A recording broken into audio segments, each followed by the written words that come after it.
Assalamu alaykum hormatly dostlar. Köpden beri maşyny gözleýän WinCode ýok, ýa-da bahasy ýok.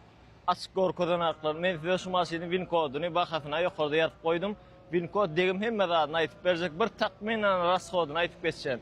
Toyota Highlander 2021-nji ýylyň 11-nji aýynda çykarylan 3.5 motor, açyk göýek renk, Snezka diýip berenem bar muňa.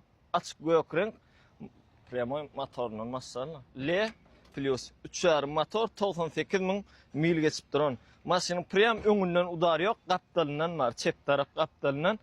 Ene gurulajakka gowy diýip görüň, çep kırlo, kapot, fara içine geçmedik. Bu hada oýnada seretmeli çaşka ýa amortizatordur. Bu gapynam çalışmaly. Bez kulşowy dostluk bar, bakowoýlaryna basem assist bar. Maşynyň salonyna gelsek, rul aýrybak, diýdi aýrybak, iki sanyk zanaveska aýrybak çykan. Start stop bar. 2 zonal klimat kontrol, avtomat korobka, 2 vada maşin, mata salon, lyuk, panorama olaryal zat ýok. Ine WinCode dostlar, WinCode'dan surat boýunça görüp bilýäňiz.